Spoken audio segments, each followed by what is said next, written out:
What is up, YouTube? My name is Josh. This is going to be the first video I'm recording for this brand new YouTube channel. It's going to be a lot of video games, so I'm very excited to do that. It's kind of, I guess you could call it a New Year's resolution for me to start this YouTube channel. I love playing video games. I want to put myself out there more, so this is a good avenue to explore that and do that. The main videos on this channel are probably going to be a whole lot of Madden rebuilds on franchise mode. That is my favorite thing to do when I play video games, especially Madden, is to just rebuild teams on franchise. So today we're going to be starting with my favorite team, the Las Vegas Raiders. I've been on this earth almost 21 years now, and I got to tell you, I have seen, I think, 3 or 4 winning seasons as far as the records go. Team is not awful. We have a lot of good young pieces. It's just going to be about developing them and then adding to that. Aiden O'Connell is more than likely not the QB of the future for us, so looking for that quarterback is going to be interesting, see how we can do that. Developing the pieces we have. Brock Bowers is there. He is going to be a staple of this franchise. We're going to need a new running back. Devontae Adams is traded. We are starting this franchise at, I believe, week 15 is what Madden is updated to, so we will have that current record. All the players that are on the team, all the rosters are updated. We're going to see what we can do. Obviously, the thought is we lose out the rest of the season, get a high draft pick, draft a quarterback. I will not be importing any draft classes, so we will just be using whatever draft class Madden gives us, and we'll see what we can do with that scouting-wise and get into this season and start the rebuild of the Las Vegas Raiders. So I hope you guys enjoy, and let's get to it. All right, so normally I would take over as my own created custom coach. Today, since I am a Raiders fan, I have a pretty strong opinion on Antonio Pierce. I support him. I love him. I think he is the coach the Raiders need. Not a lot of people think that, but I think it. I support him. I wish we would have kept losing, honestly. Right now when I'm recording this, I believe we're 4-12. So one more week to go. We play the Chargers week 18, but yeah, I wish we could have gotten the top pick, or at least the top 3 pick in the draft. But it is what it is. We'll figure it out. I believe Antonio Pierce is the guy to bring a championship to Las Vegas. If I'm wrong, I'm wrong, but I hope I'm not. So we're going to start playing, get in here into week 16 of the NFL season in 2024. Now, 31 players ready to negotiate. That is not what I like to see. That is half of the team. There's going to be some guys we definitely want to extend here. Trayvon Moehrig, Juan Back, Nate Hobbs, absolutely. Robert Spillane at 28 years old, only normal development for $36 million. That's one of those we're going to have to think about a little bit more. Jordan Meredith could be good depth. He is technically our starting guard right now, but look to draft a guard there. Kuntz only wants $5 million over 1 year. I might look to extend him for more, maybe closer to 3 years. We'll see what we can do there. Chason, I don't want him back. Darnay Holmes, maybe if we need depth, but I mean, at 26, a 73 with normal dev, there's really no development to be had there.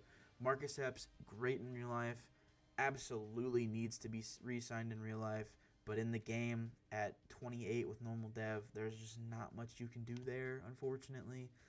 Alexander Madison, kind of that same thing. He's a little bit different since he's 26 years old. But, I mean, honestly, I don't think I want him back. Now, Divine Diablo, I'll probably start with him. I would love to have him back.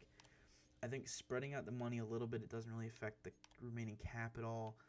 But seeing if we can maybe bump up that money a little bit, bring him back for 4 years at $14 million. Let's see what we can do. And he does come back, Divine Diablo. Great player. Got hurt in real life, out for the year early on. Not a good look for our defense, but we did end up doing okay. Terrence Marshall, I probably don't want back. Doesn't really add anything to the team at 71, overall. Only 24, but, I mean, we can draft someone in the 7th round that'll be a higher overall than that. Sincere McCormick, I do want to bring back. I am intrigued by him. I think, a 1-year deal wouldn't be the worst thing ever, even if he's just on the practice squad. He does come back on that 1-year deal, so that's not too bad. Let's get Trayvon Moehrig re-signed here. Now, this is an interesting one. It doesn't take the cap down that much for his deal because it's not too big of a deal.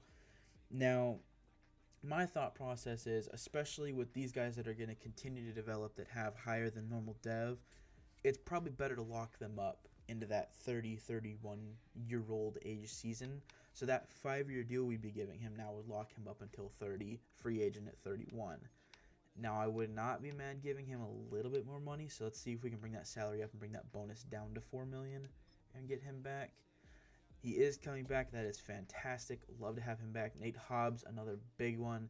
With Nate Hobbs, corners are a hot commodity, so I'd love to have him back as well. I don't think the 5-year deal is going to be the move for him. I think a 3-year deal will probably be better an option for him. So we can kind of see where he is at about 27, 28 years old and kind of make our decision based on that. Money-wise, this deal is not too bad. 3.5 a year, $4 million bonus. That's not bad. So we'll see if he takes that. He does. Nate Hobbs back, so 2 of our big pieces on defense are back. Let's see who else we got. Probably do Malcolm Kuntz now as well. I don't want to wait until the offseason to re-sign a bunch of these guys because then we do only have one opportunity to do it, and if we don't, then we probably lose them in free agency. Kuntz, I would think we could do a 2-year deal with and up the bonus a little bit. So let's see. Just not ready to say yes right now, so more than likely that will be upping the bonus a little bit more. We'll probably get him back. So we'll see what we can do later on in the season. Ritter wants almost $15 million over 4 years. That's not going to happen. There's no future for him here other than maybe a third-string quarterback. So that's that. Ramael Keaton, no, he's been off and on the practice squad all year. Hasn't really done much. Harrison Bryant wants almost $16 million at a 71 overall. Who honestly in our offense with Brock Bowers and he's and Michael Mayer, he's going to be the third tight end. He's going to be blocking is what it's going to be. Now, the only one, Isaiah Polamau, I love him in real life. He is way better than a 66 overall in real life. So what I might end up doing is just offering him a 5-year deal, see if he takes it. He does. He's going to be a depth piece. He's probably not going to play much, probably special teams, but he's back. He's one of those names that I just love having on the team. I do that a lot with guys. If I like a name, if I, have a connection to them in real life, I will keep them on the team no matter the overall. A guy like Sam Webb might look to bring back if he accepts this deal. Fine. Other than that, I don't really know who else I'd want to bring back. There isn't really anyone of any substance to bring back. I mean, it's going to be a lot of guys that are, practice squad players that have come in over the course of the season that we don't really need in this rebuild. They just help the team in real life. Cody Whitehair is that guard type that he's not old yet at 32, but he's going to be regressing a lot, so it's more than likely not going to be a good idea to bring him back more than 1 or 2 years. I might look to bring him back for a year just to have a placeholder, but who knows. Carter Bradley, practice squad legend for us. He's been on and off for a couple of years now. Same thing with Luke Masterson. He got hurt. He was supposed to have a shot but to start at linebacker, but really did never work out. Most of these guys we're not going to be bringing back. Andrews Pete, he wouldn't start at left tackle, obviously, with Colton Miller there. Right tackle, he would not start either. Adam Butler would be great, but he's 30 years old, a 71. By this offseason, he'll probably go down to about a 68, 69, so really not much there. Amir Abdullah only wants $2.24 million. See if we can not $60 million. That would be rough. See if we can lower that a little bit and bring him back. Yep, so we do bring Amir Abdullah back. Receiving back, backup guy, a little bit of depth there. Is never the worst thing ever to have. We'll advance the week and see how we did. Hopefully we lose. I hate wishing to lose, but it is a video game. We lost 31-17, so that is fantastic. We are playing the 5-10 Saints now. Derek Carr should be playing in the game because I turned off pre-existing injuries, so it will be a little bit of redemption for him. Hopefully he balls out and wins. I'm one of those Raiders fans that believes that Derek Carr should have never been released. I hate Josh McDaniels for what he did to this team, letting go of Josh Jacobs and Derek Carr, among others. the whole Devontae Adams situation was really caused by the release of Derek Carr, I feel. Kuntz, I think we'll probably have to raise the money here and see if he takes it.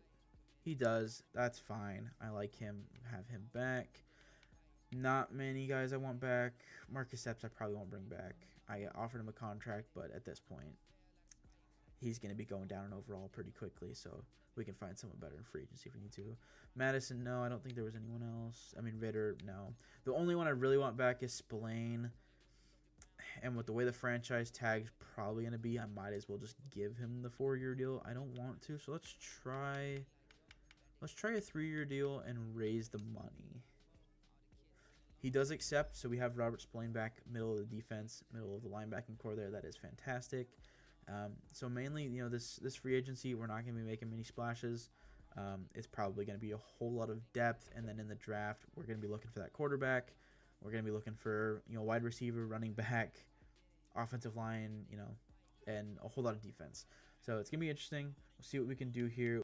All right, I'm going to sim this week against the Saints and see what we've got. Hoping for another loss here, and we actually win 38-17, so we are 3-13. Still, pretty good in line for the first overall pick. Looks like, New England's won another one, Tennessee. So we are right there at the bottom of the league, at least AFC-wise, so that is fantastic. Let's see.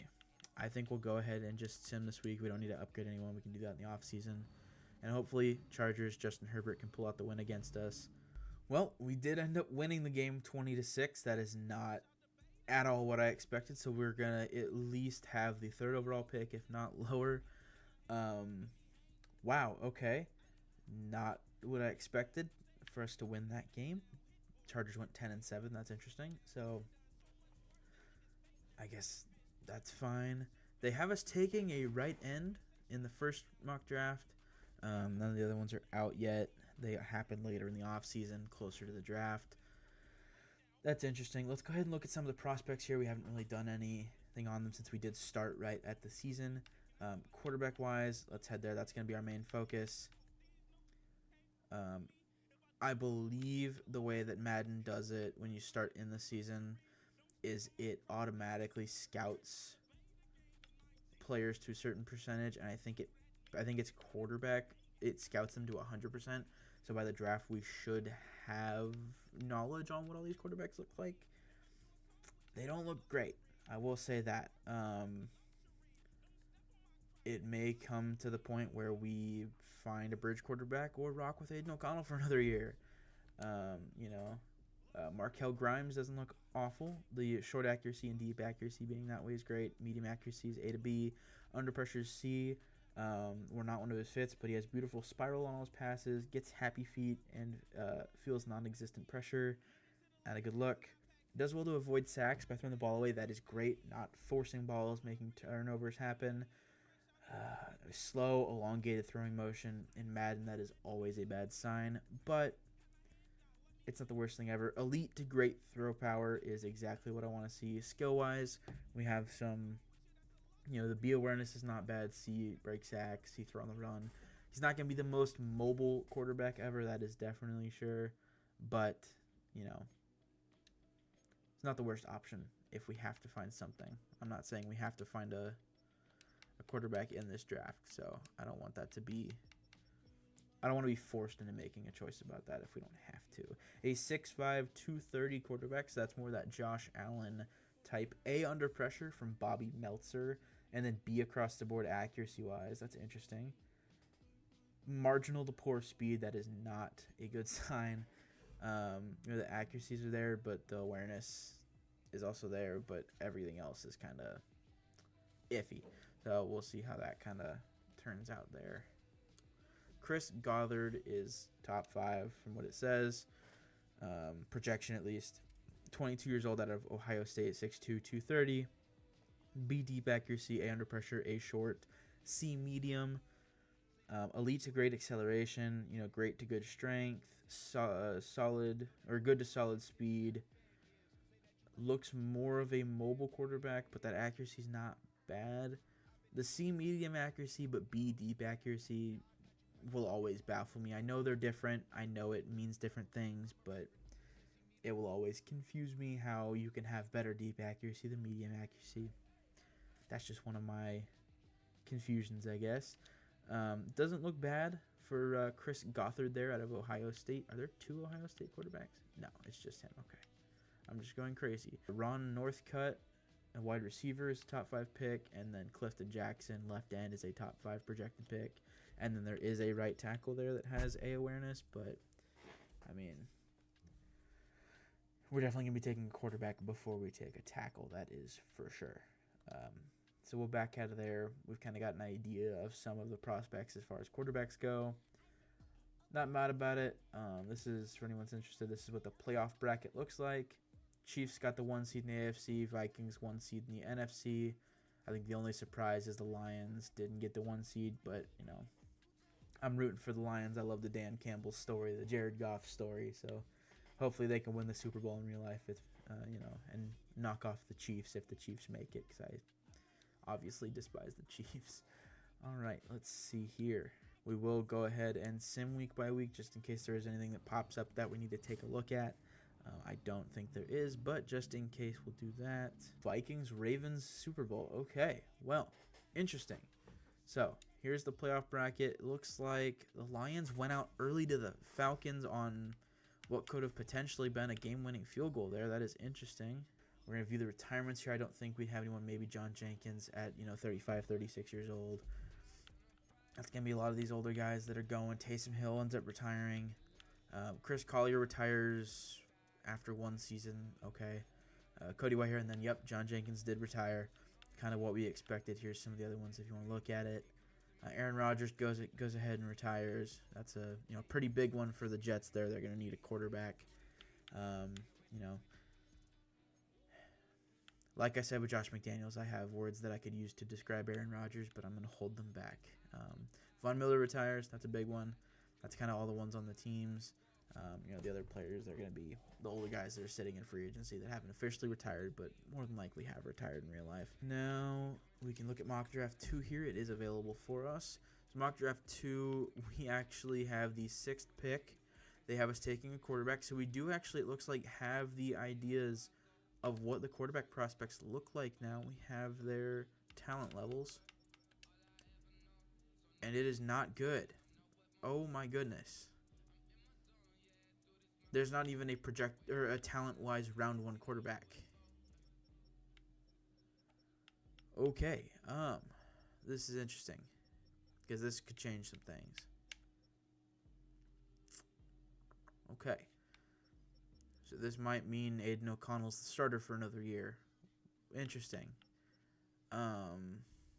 Bobby Meltzer could be that guy that we take down the board a little bit. This is really interesting.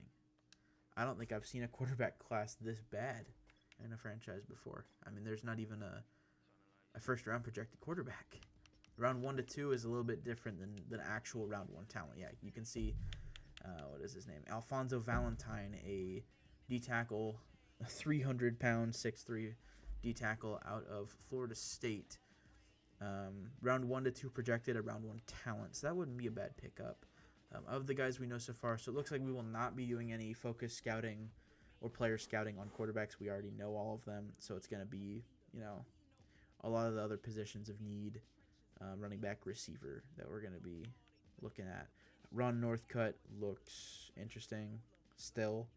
The B catching's not bad. B to D catching, B catching traffic. Elite to great. Acceleration, agility, change of direction, and then great to good. Good to solid, everything else. Not bad at all. B, spectacular catch. That is not bad. So we are definitely looking to add a receiver. So that is an option there. Clifton Jackson out of Miami. A, tackle, C, block shed, B, finesse moves, B to D, power. Elite to great acceleration. Great to good to solid, everything else. A, play rec. Wow, this guy looks interesting. Clifton Jackson might be a play here. Now, since there aren't many quarterbacks that are projected high, I'd say many, there aren't any, I might look to trade down and even add more assets, honestly. These guys I've already, pulled my interest from them, so I would have to franchise tag them, except Ritter. Ritter's asking for less money now, which makes sense. But I'm not looking to bring him back. Marcus Epps already down 2 overall in a 5 to 10 week period here in the off season, so not looking to bring him back. Alexander Madison, not looking to bring him back. So that will be it for the guys we want to re-sign. We have a lot of cap space to work with. That will be fantastic. So we will advance to free agency stage 1 and see what we can do here. If there is the right player, a younger, high overall player, I might look and see what we can do. And there is one of them here, Javon Holland, a 25-year-old, 85 overall free safety, currently of the Dolphins. He's a fantastic player and someone I would love to have. That would mean him or Trayvon Merrick would have to move to strong safety. But again, it's one of those things that's not that big of a deal. Let's look quarterback-wise real quick what we have. This is going to be rough.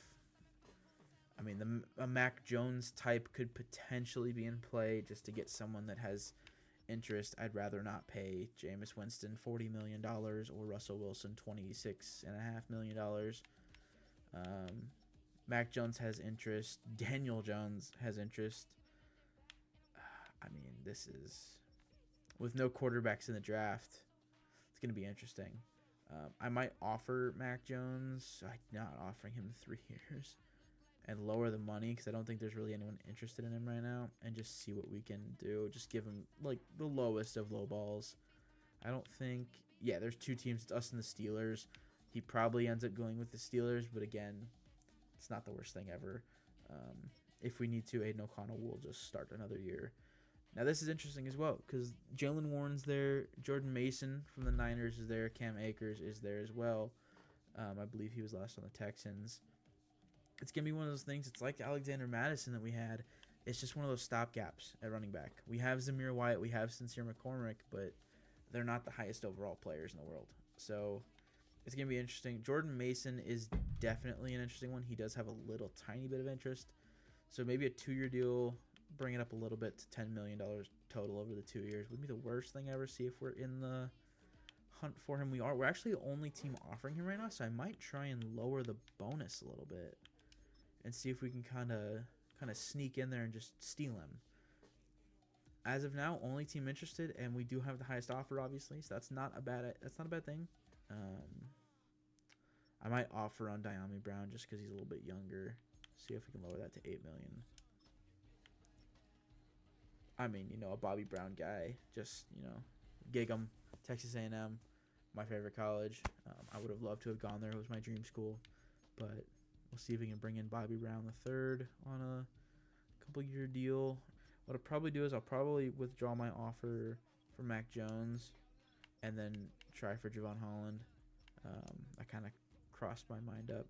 Again, I'll probably give him that 5-year deal, and I might just have to throw money at him. Let's see where that would get us as far as a deal that would bring us to the top. Let's see if we can lower it a tiny bit. Let's do a 5.5 on salary and bonus and see if we're still there. We are, so I think that'll be good. We're one of 19 teams in the hunt for him, but honestly, I think we can pull this off. And I've seen in a lot of the sims that I've done of franchises, he has gone to the Raiders anyway. So hopefully we can do that. I'm surprised he doesn't have a little bit more interest in us, but we will see. The combine results I'm not really worried about. We'll be able to see those anyway during the draft. So. All right, we are in the next stage of the offseason here. Still, we can sign free agents. We have mock draft 3 available to us now, so we'll go ahead and take a look at that first. Looks like Dylan Spencer is a round 1 talent now, so he went up. So it might not have been 100% on those prospects. Let me take a look again. I might have jumped the gun a little bit too soon on talking about it. Okay, yeah, it does look like they moved up a little bit. Bobby Meltzer was a guy that I liked the look of. Dylan Spencer, again, 23 years old. I don't know. It'd be a whole lot different if he was top 5 talent because he'd be a higher overall starting than just a round 1 talent. So that'll be something to keep an eye on. Bobby Meltzer might be that guy, though, in round 1. Chris Gothard is round 2 to 3 talent. That's just not going to be anything in those top 2 guys. there's just nothing there. So it'll probably come down to Bobby Meltzer and Dylan Spencer. I would guess probably Bobby Meltzer, just because he's a little younger and we'll have a little bit more room to develop him. All right, let's view the free agency recap here. We did not get Javon Holland. Went to the Washington Commanders. Interesting. Okay. So we didn't get Jordan Mason either. It looks like he went ahead and signed with the Giants. That is... I'm going to hold my tongue on that one. So it looks like free agency we got Bobby Brown and Diami Brown. So, I mean, depth pieces, not the worst ever, but missing out on some big names there is a little frustrating. We do have our private workouts for our scouting now. Got Clifton Jackson, Kamani Langham, and Pierre Wesley. So 2 ends and a left tackle. All positions of need there. We'll see what we can do with having quarterback fully scouted. It's not a need anymore to look at that, so we'll look at some other positions now. So now we are at the NFL draft. I do want to try and trade Andre James. I think that would be a good piece to move off of. He's a little bit older now. Still has star devs, so that might hold a little bit of weight in potential trades. We might look to go after Ringo here. 23 years old, 75 overall. It's not bad. Mike McFadden is not bad either, but he's 75 overall and 2 years older. So let's see if we can just add on a 6th round pick, or maybe even a 5th, and just see if they take it. They decline it, so let's drop it down to a 7th and just see if they nibble at it. Just getting that little bit of extra pick for whatever reason. We'll go ahead and start the draft here. I believe I saw we had the 6th pick, so it'll be a little interesting here to see who's left if we decide to trade down and draft one of the quarterbacks lower in the draft, or if we just stand pat and pick. So we will go ahead and advance to our pick. I'm not worried about trading up. Really isn't anyone worth trading up for. So let's see what we've got here. It does look like all of the guys we talent scouted were round 1 talents. Interesting. Okay. That makes it a little bit more difficult of a decision, because that quarterback, Bobby Meltzer's on the board. He's round 1 projected. Alfonso Valentine is around 1 to 2 projected, so he could still be there. Leo Michaels could still be there. This is interesting, because you never know how next year's draft class will look like. It could be quarterback heavy. And honestly, right now, I think I lean towards getting a pass rusher. He looks pretty good. Now, the only question I have is, can we trade back and still get him?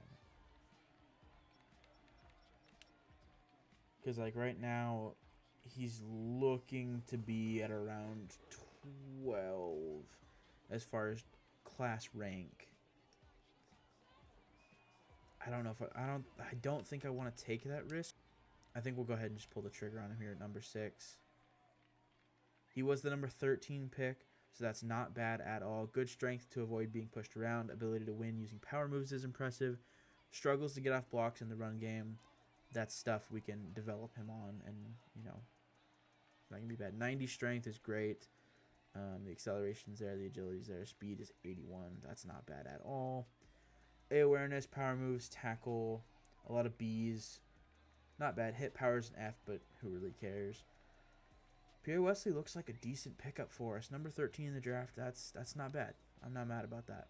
All right, so we did go ahead and complete a trade here. We will be sending a 2nd rounder this year, a 2nd rounder next year, and then a 4th next year, and a 7th this year to the Falcons for their 2025 first-round pick. So this year's first rounder, I believe it's number 25. If I remember looking at the board correctly. Yep, number 25, so we will move up to 25.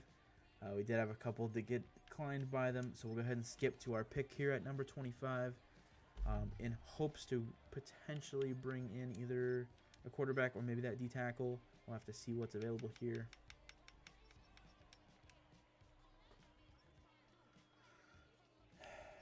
Markel Grimes is here. He's not going to be the pick. Quarterback-wise, everyone's gone. Kind of expected. I was hoping one of them would slip through, but did not look like it. As far as who's left, Ethan Seidman, we do not need a center. Oh, my. I say we don't need a center, but JPJ could move back to guard. My goodness. A, impact block, pass block, power, pass block, and pass block finesse, and B, run block finesse. Oh, my goodness. Ethan Seidman. Wow. Okay. That changes some things. Has a motor that runs through the whistle. Lacks discipline, resulting in avoidable penalties. Sounds like JPJ. Sounds like a Raider. My goodness. Combine performance and Pro Day performances were off the charts. I think we need to draft. I mean, it's best player available when we already have a really great player there, but we can move JPJ back to either guard position. I think Ethan Seidman, welcome to the team. Oh my goodness. Okay. Wow. Number 1 ranked player in the draft. We got him at 25 by trading up with the Atlanta Falcons. Hidden development, absolutely amazing here for Ethan Seidman. 87 strength. Wow, okay. I did not expect this, but hey, wow. Number 1 in true value. So for anyone that doesn't know, the ranking is dependent on their overall coming out of the draft. So he's the number 1 overall pick in the draft, ranking in true value talent. That means he has the highest overall of any draft pick that could be taken in this draft.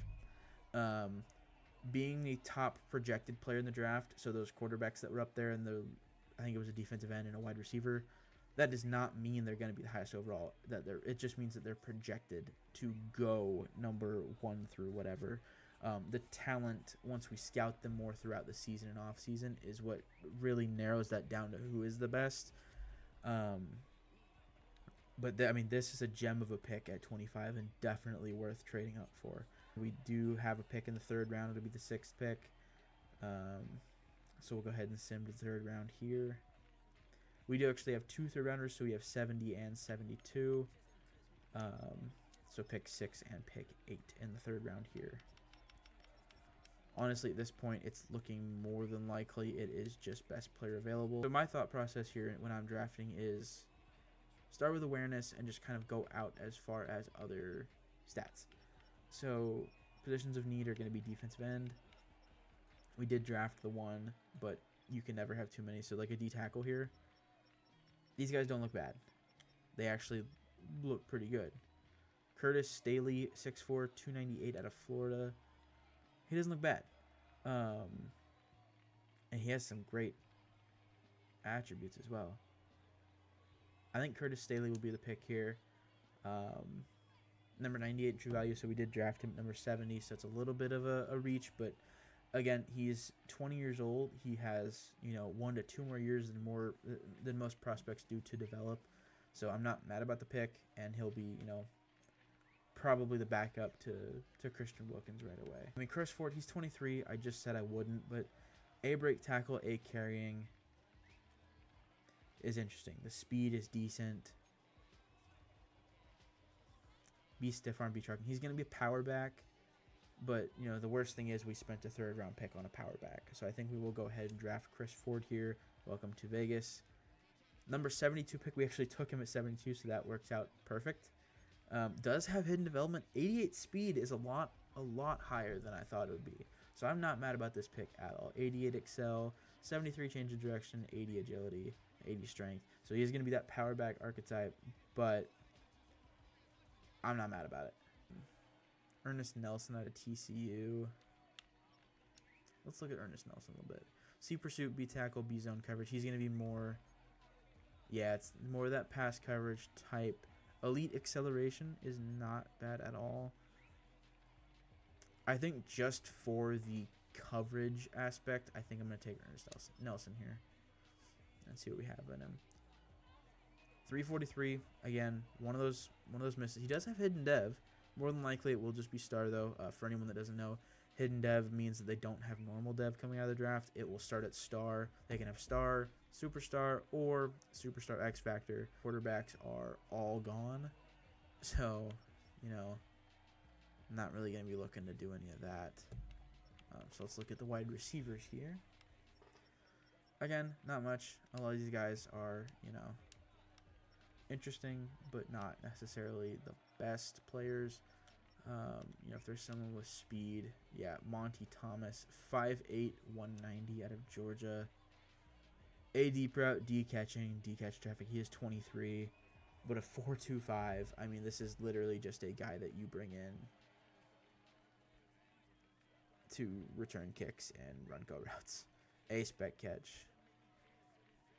I mean, it's a 5th round pick. If I waste it on a receiver, I waste it on a receiver. That's fine.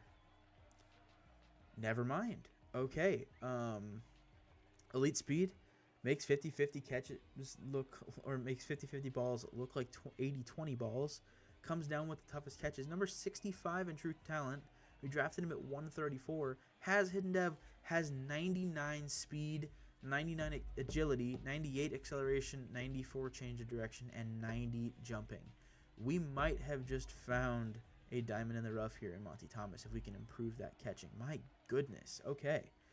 I did not expect that, but I am not mad at it at all. Again, he will probably have star. If we can play him and get a lot of touches for him, we can maybe get him offensive rookie of the year and he can win that, and then he will go up to superstar automatically. That is how Madden does it. So there's a little bit of incentive for winning rookie of the year. It just upgrades your dev trait.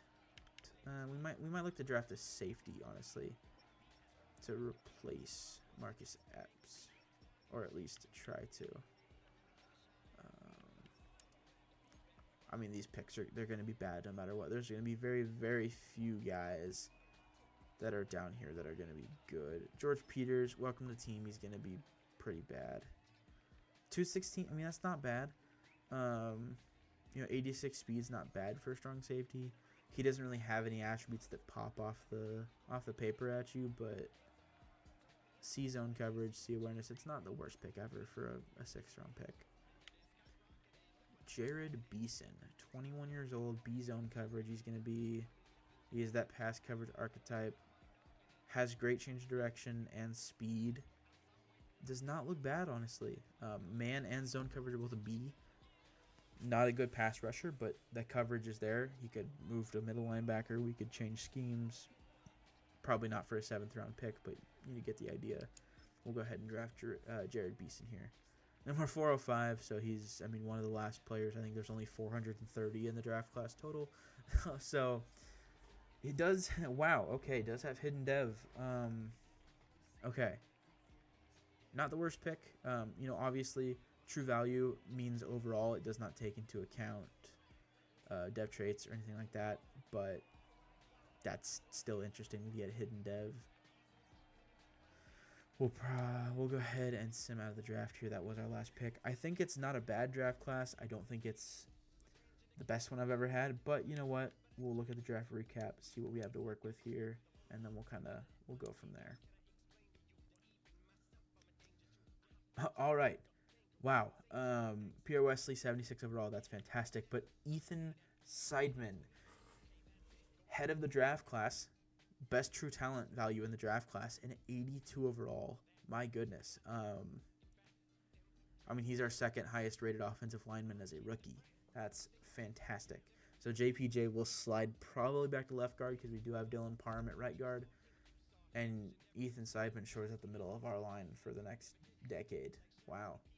Curtis Staley, that D tackle that's only 20, 71 overall. Again, the thought process, he has 80 speed at D tackle. Okay. Sorry, that caught my eye there. The thought process behind drafting him so young, even though he's not as good of a player, is he's going to have a whole lot more time to develop than, say, drafting a 23-year-old D tackle that might have had A's and B's in his attributes. Curtis Staley has B's and C's, but he's 20 years old. So the trade-off there is better now versus better in the future. And honestly, better in the future is probably what we're looking at since we did not get a quarterback in this draft. Down the forward, Chris Ford, that running back, 72 overall. That's not too bad. The 88 speed's a little rough for a running back, but he's that power back archetype, so it's not the worst thing ever. Ernest Nelson was definitely a miss, but I do believe he has hidden development. He does. So that's one of those guys that, will probably play a lot in the preseason and see if we can get that. Monty Thomas, the 99 speed wide receiver, is a 73 overall, so he'll be our third receiver automatically. I will more than likely throw him in the slot, and he'll just run slot fades and post routes and stuff and slants for us all year long. George Peters, 21-year-old strong safety, 66 overall, so not bad. And then Jared Beeson, that left outside linebacker, he's a 59 overall. All right, so we're preseason week 1. We have training camp to do. Play the Eagles preseason week 1, then the Bears, then the Niners. Then we have our bye week. Broncos week 1, always love a rivalry game week 1. We'll go into training camp here. I'm not going to make you guys watch all of these, but do the first one here. And one final target. Nice catch there. All right, so I scored 30,000. We got a gold. I believe 20,000 is the goal for that one, so we got decently over it, so not bad. Skill point, 2,000 XP, not bad. Chris Ford, I will probably do rushing attack with. I think I will. And we'll go from there. So, okay. So I did go ahead and sim through the preseason. Really, there's no point in playing those games. All right, we have 6 players to cut here. It is already saying Gerard Beeson needs to be cut, which I don't disagree with, but hey, it is what it is. Jake Lutton will be going. I did go ahead off camera and pick up Taylor Heineke to be our third string. Gardner Minshew will be the backup. Aiden O'Connell will be the starter. I just wanted a third quarterback. I always like carrying one in Madden because quarterbacks seem to be the position that gets hurt so much. Blaine is back on I believe, 3-year deal we signed him to, the extension. Divine Diablo's still here. He signed, I think, a 3-year extension as well. Eichenberg, depth. Brandon Smith's depth. Amari Burney, I'm going to move to the practice squad. He'll be one of the guys we move to the practice squad this year. And then right outside linebacker-wise, it's going to be Tyree Wilson and Amari Gaynor on the right outside linebacker depth chart. Cornerback is probably where we will find our final cut.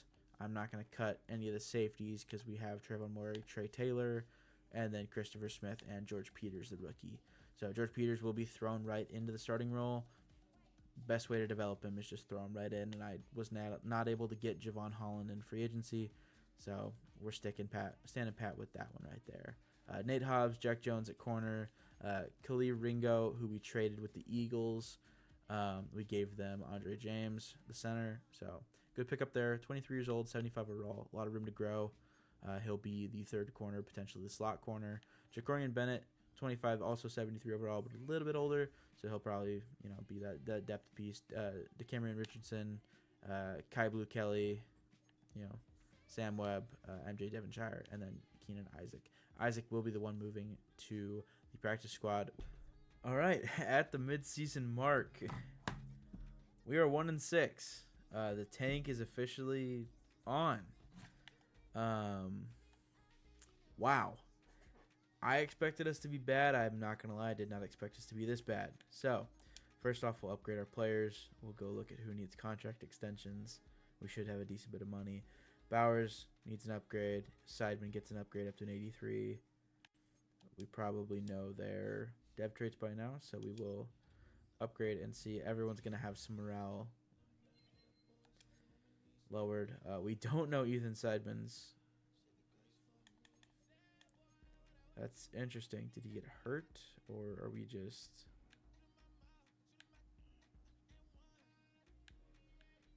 Interesting. Okay, well, that's rough. So we'll know his probably after this next game. Pierre Wesley, normal dev. We'll upgrade him. He's up to 79 overall. That's not bad to see. Love that from the rookie. Monty Thomas will go up to a 76 overall. That deep threat. Well, he's with morale, he's boosted up to a 75. So 76 overall total. He does have superstar development. All right, that is massive for us. So with that, I say for now, I think it just needs to be return man. There really isn't another one that would be good enough right now because we don't have many unlocked. So Monty Thomas, superstar development. What a pick at the bottom of the draft for us. My goodness. Chris Ford with an upgrade. All right. We get another elusive back upgrade for him. Get that up to a 70 overall there. Still hidden on him. Don't know much about him yet, but we will soon enough. Michael Mayer, Dylan Parham, Tyree Wilson, Sincere McCormick. Need upgrades. Curtis Staley, our 20-year-old defensive tackle. Needs some upgrades. We'll do run stopper for this one. Get him upgraded a little bit. I did end up moving him over to second on the depth chart D tackle, so he is playing a lot more, which is awesome to see. Still only a normal dev, but he's been upgraded 4 times already since the start of the season, so not bad. Ernest Nelson gets one. George Peters does get an upgrade. That's awesome. Jared Beeson gets an upgrade. I still have trouble saying his name. I don't know if it's Jared or Gerard. I don't know. All right. We got some players ready to negotiate. Looks like we have $1,540 million in cap space. That is what happens when you do not have a quarterback making more than like $10 million a year on the roster. Jacoby Myers. I'm probably going to look to trade him. I know I said I really like him, but at 3 years for $42 million, he'll be 30, 31, 32 by the time the deal's up, and he's only an 83. I'll probably look to trade him. Get something out of him, because I could get something out of him right now. And with Monty Thomas on the team now, and Trey Tucker, and potentially another receiver if we add one in free agency of the draft this offseason, Jacoby Myers might be on his way out. Colton Miller, he's getting a contract extension. That's not even a question. I will handsomely pay him. I'll give him a 5-year deal. That'll probably be the rest of his career. Offers perfect. Can't wait until next year. Colton Miller's back on the team. Jack Jones only wants a little under $8 million for 2 years. We can bump it up to 3 and see if I can bump the money a little bit. Jack Jones is back on a 3-year deal. Not a bad deal at all for us.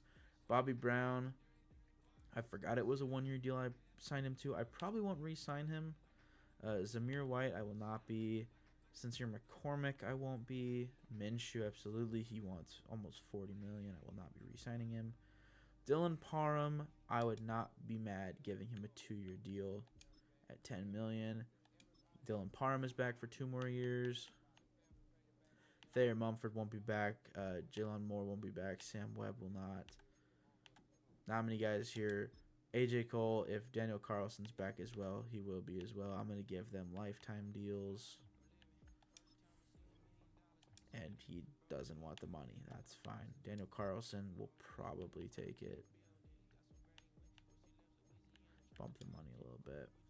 Daniel Carlson's back. It is a 7-year deal, but it's the rest of his career, so we just have him. Tyree Wilson, we will not be accepting the 5th-year option on. 73 overall. Only 25 years old, so he has a couple more years of development, but normal dev. I mean, this is just an awful pick by this Raiders team. I mean, it is just truly an awful pick. A lot of guys here that look good, but I just don't know if it's necessarily the fit. Now, Tyson Campbell from the Jags, almost an 80 overall, star dev, 25-year-old cornerback. He'd be progressing for the next 3 to 4 years. I believe that's Tyson Campbell and a 5th rounder coming back to us in return. We are sending Jacoby Myers, 83 overall. I think this is a pretty good trade for us, all things considered. We, don't have to pay Jacoby Myers, and we get a younger corner who is almost an 80 overall already. For anyone that doesn't play a lot of franchise, setting your focus players to scout on week 13 is a big deal. It boosts a lot of the knowledge you have about the player. It gives you a lot more insight on the player and how they play. And it is always week 13 every year, and I still sometimes forget about it and sim right past it from midseason to the playoffs. So that's why I wanted to go week by week. Yep, so you'll get the notification, scouting focus player. Click on it. You can either delegate or choose. I always choose them. I find it's a lot easier because delegate typically only does one position. This class does not look quarterback heavy. That is a problem. Yikes. Okay. We might be looking at a quarterback in free agency here. Doug McLeod does not look bad. I mean, we'll look at all the top guys here, but Doug McLeod does not look bad. So we'll do the two there, and I say we'll probably look to draft. Yeah, we'll look at the left ends, I think. Jose Thomas, not quite Josh Thomas. Otherwise, I'd have to draft him just based off his name. We'll do Damon Reed. So these are the 3 players. It's a little glitchy on the menu sometimes. Of course it is. It's Madden. All right, we are simming to the playoffs. Not going to make them. We were 1-6 at midseason. I didn't even honestly pay attention to the record once we simmed to the focus players week in week 13. So we'll see what we're at. Hopefully, top 5 pick. We were number 6 last year in the draft. So see what we can get. 4-13. I believe we went 4-13 last year as well. So we had the worst record in the AFC, which lines us up for a great pick, hopefully. And that corner looks really good. A catch, man coverage, and press. Okay. We might be making a move in this draft for 2 players, and if that's the way it's going to go. Let's go in here and look, because that caught my eye with all the A's there. All right, where's this corner? JT Patterson, it looks like. 6 feet out of Georgia, 22 years old. Okay, that's all we know so far, is he has A-man coverage, A catching, A press, and C play rec. So there's a lot to learn there. Monty Thomas will be at an 80 overall after we give him his 3 upgrade points. That is awesome for the rookie. For that low of a draft pick to be at this overall as a rookie is amazing. And we already know he has superstar dev. If you win Rookie of the Year and you already have Superstar, you can go up to X Factor. As of right now, it does not look like he won Rookie of the Year, but to have these talents at that point, no matter what, is impressive. So this draft class is looking to be very, very impressive. Chris Ford has an upgrade. We'll upgrade Elusive back again. He does go up in overall. He has an ability slot. He has Superstar Dev as well. Oh my goodness. Okay.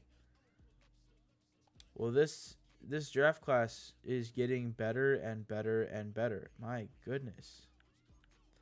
So I think that's where we'll leave it. As far as upgrades, we'll go ahead and just auto upgrade everyone else. There are a lot of guys that are higher overalls that just are getting more skill points. I want to go ahead and go in and see what type of dev trait our center has. Superstar. Wow. Okay. So as you can see, the offense is taking shape. The right side of the line needs some work, but other than that, we have our running back of the future. We have our receiver 1 of the future, our tight end of the future. It's about quarterback and maybe right tackle on offense, and I think offense can be set. We're going to get in the offseason, see what we can do here. We might be in a position to actually start making some off-season moves here and getting some high-value free agents finally to potentially put around a quarterback if we do decide to draft one at some point. Also, having almost $100 million in cap space still is a massive help to us. Aiden O'Connell, not a bad year. The turnovers are the glaring problem, obviously. Only 2,900 yards. That does not bode well for Monty Thomas getting a lot of yards. 24 touchdowns and 19 picks is okay. 60% completion percentage-wise is bad. It looks like Minshew played while O'Connell was hurt for a game probably. So I'd assume the O'Connell stats would be around 3,200 yards without the hurt game. Oh my goodness, we had no rushing attack. Okay. Wow. I don't think I've ever seen a rushing season this bad in Madden Sim, I've got to say. Chris Ford is the running back of the future. I think it's going to be Zamir White at power back got 100 carries. That's going to have to change. Receiving wise, Monty Thomas almost at 1,000. He had 8 touchdowns. Brock Bowers also with 8 and 625 yards on 60 catches. Both of them had 60. Trey Tucker had 43 catches for 509 yards. Defense-wise, Divine Diablo, 115 tackles, 98 for Robert Spillane. George Peters had 86 tackles and a tackle for loss and a pick. Sack-wise, Max Crosby, 12. Curtis Staley, our big boy up front, 20 years old, 4.5 sacks as a rookie. That is awesome. That's where all those skill points came from, it looks like. Pick-wise, 4 for Spillane, 3 for Nate Hobbs. Peters had 1. So it looks like we did hit 10 as a team, which is awesome. Pass deflections, a bunch for Diablo. Forced fumbles, 1, just Divine Diablo. Check out the retirements here. Nick Folk retired, Bobby Wagner, Cameron Hayward. I don't think we'd have anyone retiring this offseason, so we'll check and see. We do not. Great. We have 2 players ready to negotiate. One of them, Tyree Wilson. We're going to decline that 5th-year option. And then the one other one we had to potentially sign was AJ Cole. I want to bring him back, so I'm going to have to pay him a little bit, which I'm not mad at. So we'll throw the bag at him. 7 years, same thing with Daniel Carlson I did earlier. It's just the rest of their career. The one thing you don't want to have to worry about in a Madden franchise is finding special teamers. And with the Raiders having 2 of the best in Madden and 2 of the best in the NFL, just lock them up. There's no point not to. So we'll move into free agency here. We'll see what we can do. I'm hoping there's a quarterback because I'd rather not draft when this draft class is looking to be even worse than last year's was, if that's possible. Any quarterbacks? Geno Smith's there. Russ is there again. It's rough. We're going to have to draft a guy and just commit to it. Because I am not paying $33 million for Geno Smith or $20 million for Russell Wilson. So that'll be interesting. Running back wise, I think I'm good. We might go ahead and pick up a fullback just so that we have one on the roster, so we're not playing Dylan Laube at fullback. Receiver wise, it could be the year in the offseason to add one. There's a couple of good ones here. Alec Pierce would not be a bad pickup at all. Although, yeah, I think I like the height of Alec Pierce. We can offer a 4-year deal. 4 years, $44 million. That's not bad at all. Tight end, we do need depth, so I'm going to go down here a little bit more and find someone. Greg Dulcich could be a guy. Nice 4-year deal, lower the money. I think I'll probably be the only one offering him a contract, so he'll probably take that pretty quickly. We'll offer Nicholas Morrow for depth, but at the same time, I don't think that it'll matter that much. The only one I could see us potentially moving for would be Odafe Owe, but it would not be a 4-year deal. It would be a 1-year deal, and I would raise the money. 1 year for almost $20 million for a guy like Odafe Owe would not be a bad deal at all. Derek Carr is there. If he survives this round of evaluations, I'm signing him. All right, we will go ahead and sign Derek Carr. 1-year deal. I'm going to make sure that he signs, so we'll give him $4.5 million. He should have that mentor tag, I would think. Does it show me? He does. Bridge QB and mentor. If we have to start Derek Carr for a year, I'm not mad about that at all. Bring my boy back. I love him, like I said earlier in the video. So would not be the worst thing ever to bring him back and have another year of Derek Carr. All right, we're at the recap. I simmed through each stage of free agency. I didn't go in and change contracts or add money to try and entice guys. I'm one of those players. I'm one of those guys in franchise where we're gonna get the guys or we're not, and if we don't, right now we're not in a position to win anyway for the next couple of years at least.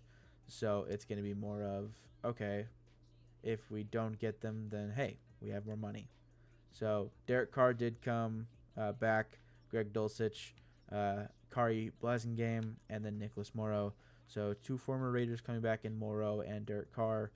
Derek Carr will be the starter next year if we do not find a quarterback in the draft. All right, we have our private workouts now. This is probably where I'm going to work on some of the different positions.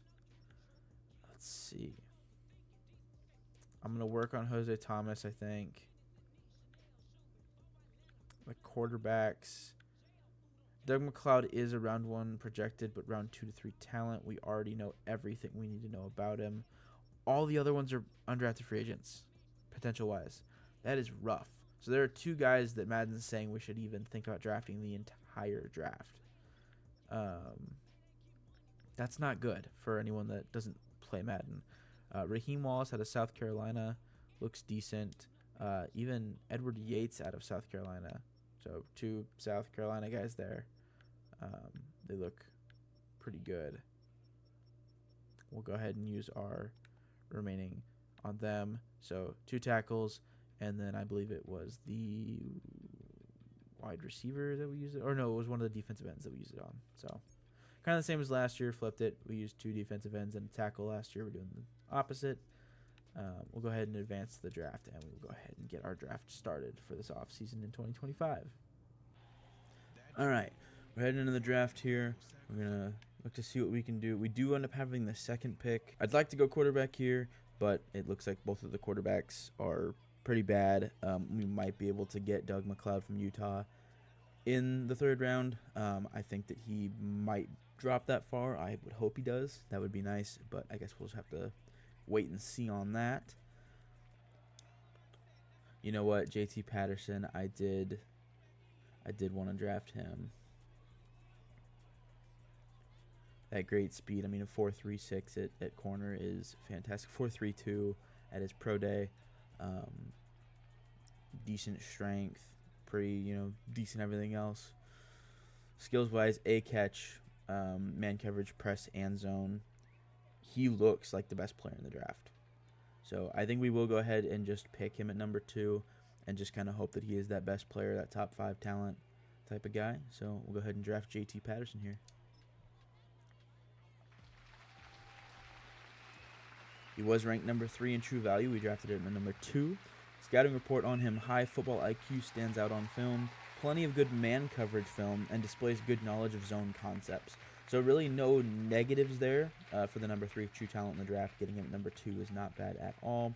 Hidden development, as you'd expect from a top 5 talent: 93 speed, 91 change of direction and acceleration, 89 agility. Not bad at all at 22 years old. Bobby Blackburn is a guy I looked at earlier on in the year from LSU.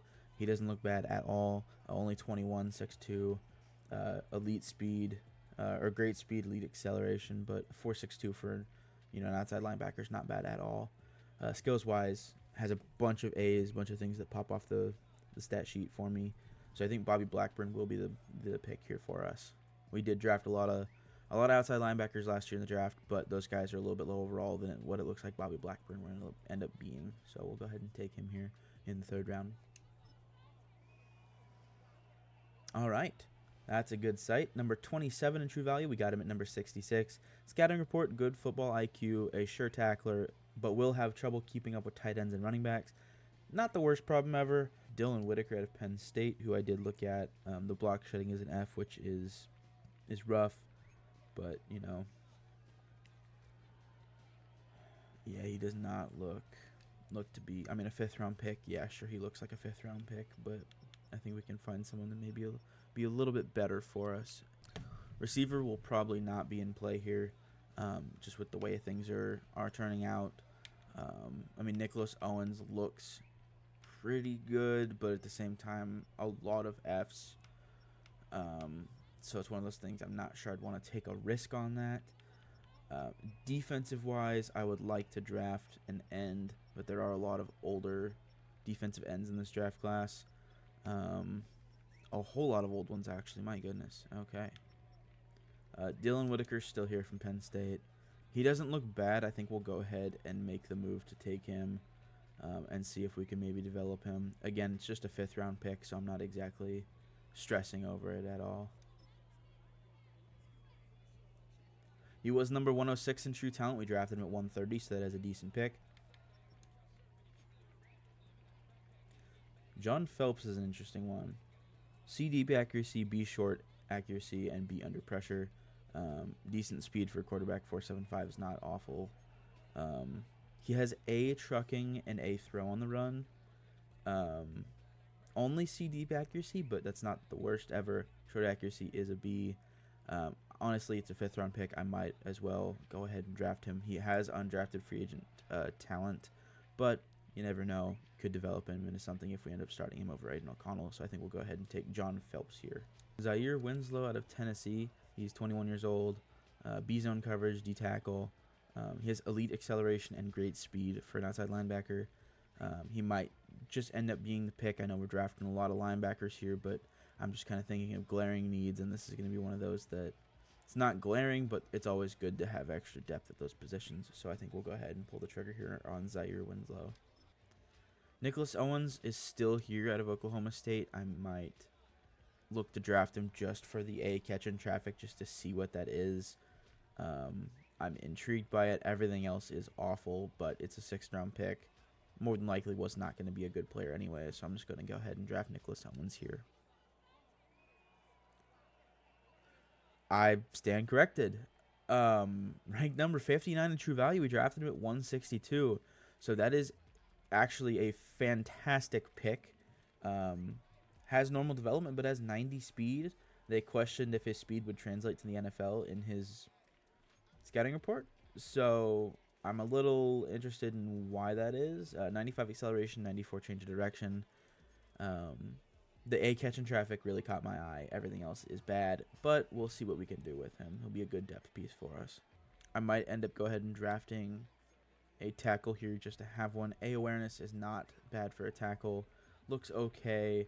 The run blocking is bad, but you know, it's one of those things. It's a 7th round pick. It's not going to be a good player most of the time, so just draft someone that looks fun and see what happens there. 290 in true value, 194 as far as where we drafted him. Not bad. 77 strength, could be worse. Normal development for an offensive lineman, that's kind of unfortunate. But with a 7th round pick, with the way he looked, I knew he wouldn't be a hidden depth player. So it's not the worst pick. It's not a good pick, though. All right, it will be Brandon Leary they were drafting. A to C hit power, D-man coverage, C tackle, D-zone coverage. Does not look, particularly fantastic, but it's a 7th round pick. It'll be a 2nd to last pick in the draft, so I'm not expecting much out of him. Ranked number 332 in true value, drafted him 223, so that's not awful. 82 speed for a safety is not necessarily the best, but it's whatever. Normal dev, it's a 7th round pick. That's kind of what we expected here. So we'll go ahead and get out of the draft now and start the preseason up. All right, we finished up the draft, went ahead and simmed out of it. We are at the draft recap now. We're going to see how we did. I don't think this was particularly a great draft class. My goodness. Okay, this draft class looked stacked because JT Patterson was the number 3 true talent ranked in the class, and he's an 83 overall as a rookie. He will be at least our 2nd corner on the depth chart. We might even look to move off of Nate Hobbs at this point since he is aging and not really progressing that well anymore. Bobby Blackburn, the right outside linebackers, has 75 overall. He'll be our starter there day one. And then Nicholas Owens is a 73 overall, as I believe the 60th ranked prospect. I think he was 60 or like mid-50s. Being a 73 overall with the mid-50s, this draft class was stacked. Let's go ahead and take a look here and see where it was. And my goodness, yeah, it looks like Marcus Dillon, a 23-year-old defensive tackle out of Wisconsin, was the number 1 true talent pick. So yeah, two in the 80s. JT Patterson did end up being actually the 2nd in true value instead of the 3rd, so that is awesome to see. A lot of corners here.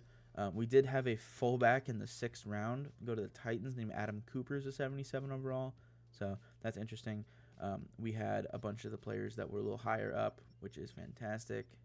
So love to see that from our draft class. There is Bobby Blackburn out of LSU. But yeah, we'll hop into training camp and try and get this team going a little bit better than last season. All right, we're going into training camp now. I am going to use the target passing for the rookie. Derek Carr will be starting here for us. We did bring him back from the Saints in free agency. It was a 1-year deal. All right, we did go ahead and get gold here with John Phelps. So that will be a skill point, and I believe 2,000 XP. Fantastic. Good start for him. And we will go ahead and move through the rest of training camp and work on some of our other guys that need some help. All right, we have 14 players ready to negotiate. We'll go ahead and head in here and look at some contract extensions for some players. Have 123 million. Max Crosby needs paid. That will take up a whole lot of money, so I'm just going to extend him basically what I'd consider a lifetime deal, 7 years.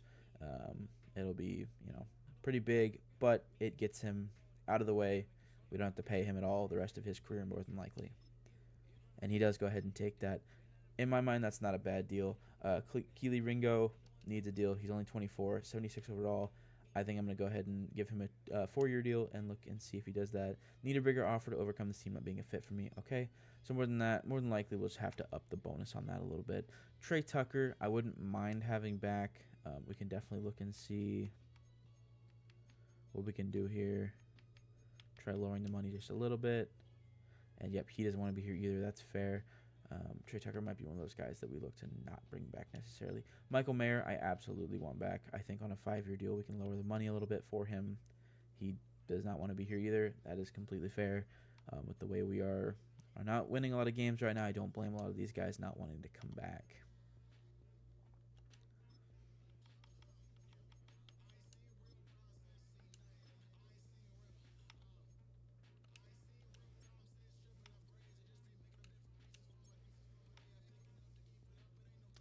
Tyree Wilson's an interesting one. He only wants $10 million over 2 years, almost $11 million. 26, he's a 73 overall. Unfortunately, I'm going to leave his negotiation open. I do not think he will be back on the team, though. Malcolm Kuntz will not be back on the team. We've drafted a couple of DNs that can definitely take over for him. I think that he will be, a good fit wherever he goes, but he will not be with us. Derek Carr, I'll go ahead and re-sign just in case we have a quarterback to mentor next year. I am starting Derek Carr because of the mentorship of John Phelps, but depending on how Phelps plays, I might just have to stick with Carr another year.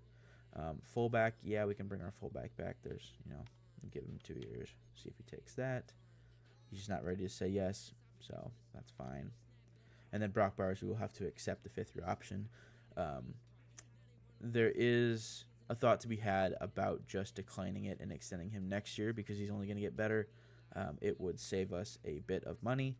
So I probably will take a look at that at the end of the year, depending on what overall he is, and then make the decision. Then obviously I can't accept it or decline it now anyway. So that's everyone. Will have probably close to $65 million in cap space in free agency this offseason. So not a lot, but not not nothing either. So we will be able to do something with it. Playing the 1-7 Broncos. Us at 1-7 as well. We do have a linebacker breakout. Now, I believe this is Bobby Blackburn, but we will go in and see who it is. It is Bobby Blackburn. That is fantastic. So 6+ tackles and 1 sack, pick, or forced fumble. I think that is absolutely doable for him. So we'll go ahead and accept that and give that challenge to him and see what we can do with that. We will go ahead and sim and see if he can get that goal. All right, we did lose 24-16. So we will go ahead and go in here. We are 1-8 now, playing now the 1-8 Jets. So we'll go ahead and look at our linebacker breakout here and see what Bobby Blackburn could or could not do on the field against the Broncos.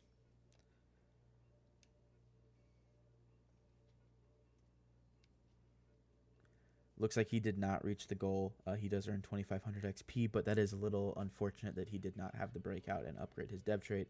But it is what it is. We're 1-8. I don't expect much from us. All right, we are at week 13. We are 1-10. I believe we should be the worst team in the NFL right now. That is interesting. Having a quarterback really does matter. So we're going to go ahead and go in and set our scouting for our focus players here. It will be quarterbacks. So we'll see. I have not looked at the quarterbacks yet, so this could be interesting here. Mason Crawford automatically jumps off the page at me. He looks decent. A lot of older quarterbacks. I'm not opposed to taking one. Lucas Pittman out of Mizzou does not look bad, but we'll see there. So we'll use 2 of our 3 scouting focus players on quarterbacks, the top 2. And then we'll probably look at maybe a tackle here. Yep. Clay Yates will probably be that third one. Does not look bad at all, so we'll go ahead and use that, and we'll go ahead and lock those 3 in there. Defensive-wise, it looks like Superstar X Factor for JT Patterson. My goodness, what a pick. Was the number 2 overall true talent in the class. We drafted him at number 2, so that is fantastic. He looks really good right away. And yeah, I can't be too mad about that. So I think we'll go ahead and sim out the rest of the season and kind of get ready for the next offseason. Go ahead and check our players' stats for the year. I don't expect much, but you never know. Yep, Derek Carr, 2,700 yards, 17 touchdowns to 23 interceptions. And O'Connell 7 for 10 with 1 touchdown in. Looks like garbage time probably, where Derek Carr might have gotten hurt or something like that. Running-wise, Chris Ford, 800 yards, 2 touchdowns. We did not score any touchdowns on offense. My goodness. Receiving-wise, not good. Brock Bowers, just over 600 yards. Monty Thomas with 590. Nicholas Owens did have 460 yards and 2 touchdowns, so that is not bad. But we're going to have to look into probably changing playbooks here to get some more production out of our offense. Defensive-wise, 117 for Spillane, 102 tackles for Bobby Brown with 6 tackles for loss. Max Crosby did end up having 13.5 sacks, but it falls off to 4 sacks for Pierre Wesley. Curtis Staley with 3.5, and then 16 tackles for loss and 2.5 sacks for Christian Wilkins, who is a stopgap in the middle of that defense. 5 picks for Trayvon Moehrig, and then Bobby Blackburn had 3, Nate Hobbs 3, George Peters had 1. That is awesome. JT Patterson had 1, had a fantastic rookie year. You obviously don't want your corners to have a lot of tackles, so that is a good sign that he only had about 70 tackles there on the year. All right, we do have the season recap here. It does look like Derek Carr did end up retiring, but yep, Bobby Blackburn, Defensive Player of the Year. That is fantastic to see. The Niners beat the Bengals in the Super Bowl. Brock Purdy wins Super Bowl MVP. Mahomes wins NFL MVP, and Andy Reid wins Coach of the Year. All right, we have 4 players ready to negotiate. We did re-sign a lot of guys earlier in the season. We will go ahead and accept Brock Bowers' 5th-year option. He's only a 90 overall. I say only. That's really good for 24 years old. Trey Tucker, I want to bring back, so we'll see. We're probably going to have to pay him a little bit more. He is going to test free agency. That's fine. Jacorian Bennett, I don't need back. De'Ami Brown, no. Aiden O'Connell, I'd have to franchise tag. Tyree Wilson, I do not. Tank Bigsby's an interesting one. 92 speed, he is a 79 overall, only 26, and he does have interest in us. I think a 2-year deal here, make it $8 million flat, would not be the worst idea ever for us. And it does look like we are the only team offering right now, so I think that's not a bad pickup for us if we can get him on the team. I'm going to go ahead and look to bring back Jermaine Illuminor. He does not look bad. He's 71 overall, 32 years old, out of Texas A&M, so gig him to him for that. $3 million. He has been on the team before for a while, and then I believe he went to the Giants. So bring him back and see if we can get anything out of his last little bit of his career there. Potentially just a backup fill-in for injuries. Russell Wilson wouldn't be a bad one. No one's interested in him. He only wants $5.5 a year. Raise the salary and lower the bonus a little bit. Bring it 1 year, $5.5 million. He'll probably nibble at that. He's the only player that has any interest. So we'll see what we can do there. All right, we will check out the free agency recap, and then we do have our private workouts to use as well. Free agency recap wise, signings, we did get everyone we looked at, all 4 players. So Tank Bigsby, Trey Palmer, Jermaine Illuminor, and then Russell Wilson. Welcome to the squad. That is fantastic. Russell Wilson, I believe he should have the mentor tag. He does. That is awesome. We will look and see what we can do there when we draft a quarterback as far as mentoring him. But Russ is a good backup to have at least for $5.5 million a year. All right, we are heading into the 2027 NFL draft now. Go ahead and skip this video. We will pause it. We do have the 1st overall pick, so this is going to be interesting. It's going to be one of those scenarios where I might end up looking to trade down and draft a quarterback. I know that sounds kind of strange, but at this point, with our guy Mason Crawford being a round 2 to 3 talent. I don't think he's worth taking with the first overall pick. He does look fantastic. Elite throw power, elite strength, solid speed, good jumping, elite change of direction. I mean, he looks incredible. And right now, let's see, what is he ranked at? He's ranked number 3 at quarterback. Or no, he's ranked number 3 overall, it looks like. Yeah, he is. Okay. We will end up go ahead and taking him here then, I think. I know round 2 to 3 talent is iffy, but at this point, he looks really good. I think I just have to go ahead and take him here.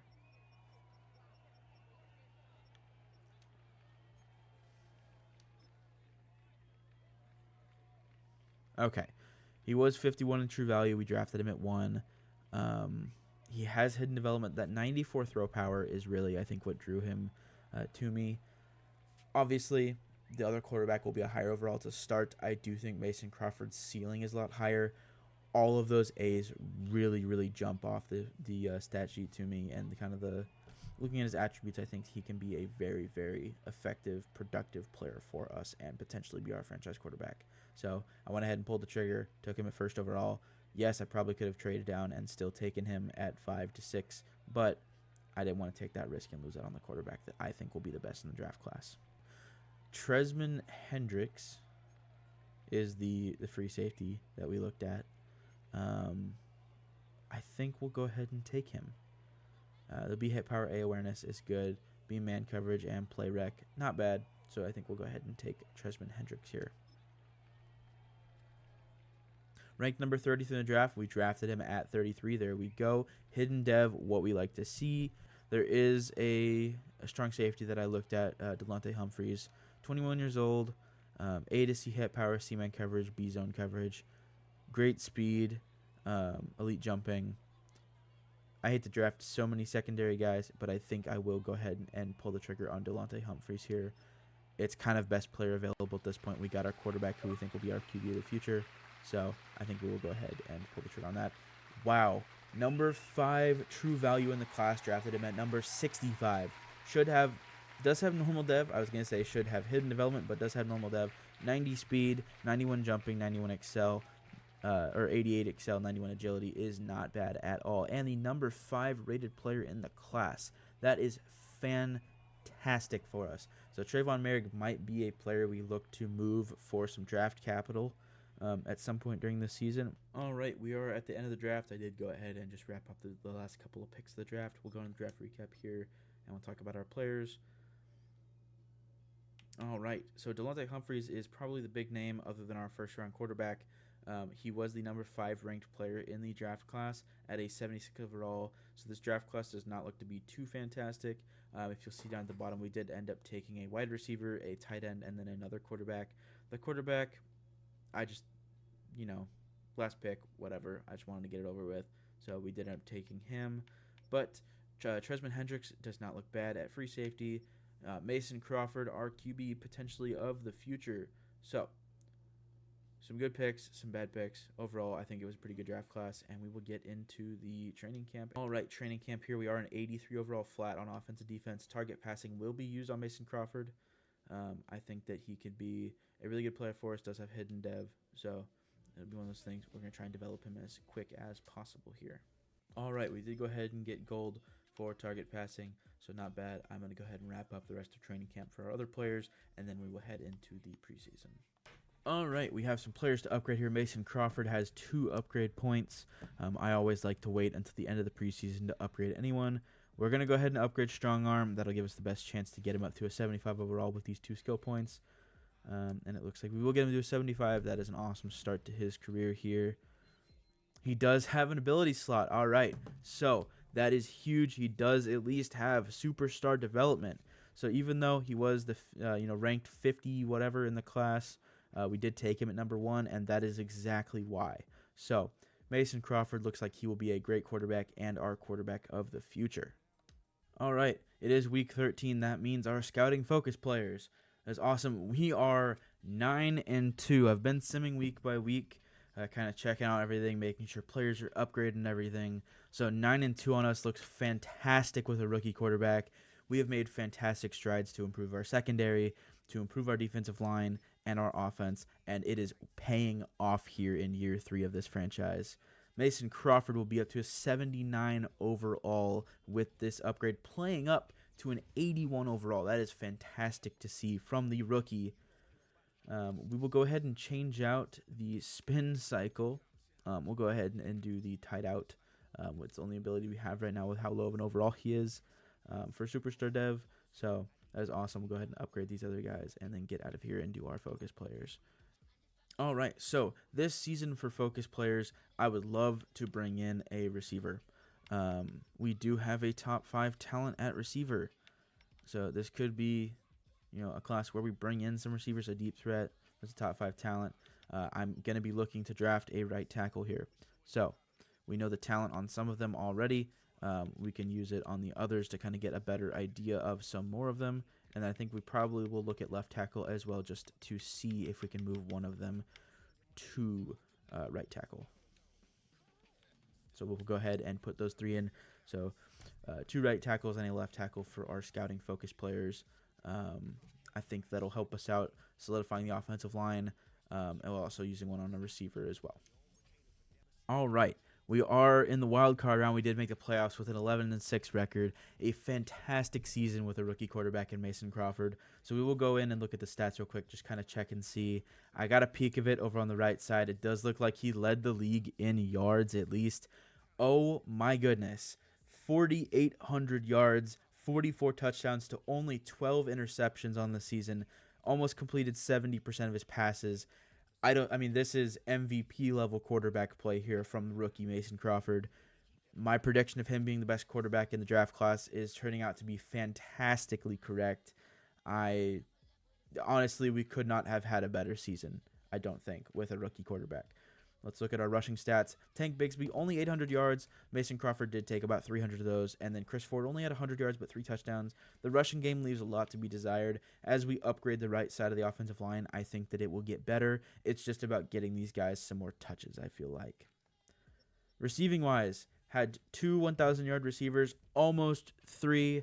A bunch of guys over 800 yards. Brock Bowers had 1,300 yards and 13 touchdowns. A fantastic season from the all-world tight end. Looks like Nicholas Owens had 80 catches, just over 1,000 yards, and 9 touchdowns. And then Trey Palmer had 11 touchdowns and almost 1,000 yards. I believe he was our backup slot receiver, and then when Monty Thomas got hurt at the end of the year, because I did sim week by week, and he did get hurt for about 4 weeks, I think that Trey Palmer took over as the slot receiver, so that is why those numbers are a little bit more inflated. Defensive-wise, a little bit less. Robert Spillane was hurt for a majority of the season. He was out for about 10 weeks. So that's that. Bobby Blackburn, another fantastic year for him. Led the team in tackles. And then Max Crosby only had 8 sacks. He was hurt for about 7 weeks as well, which is unfortunate. But the big names here. Pierre Wesley, breakout season. 13.5 sacks, 8 tackles for loss. Fantastic. Christian Wilkins, 11. Max Crosby still had 8. Looks like Dylan Whitaker had 5. And then Curtis Staley did have 1.5 sacks, 4 tackles for loss. It looks like he did take more of a backseat this season to Christian Wilkins. But with the production, I'm not mad about it. Curtis Staley is still only 22 years old.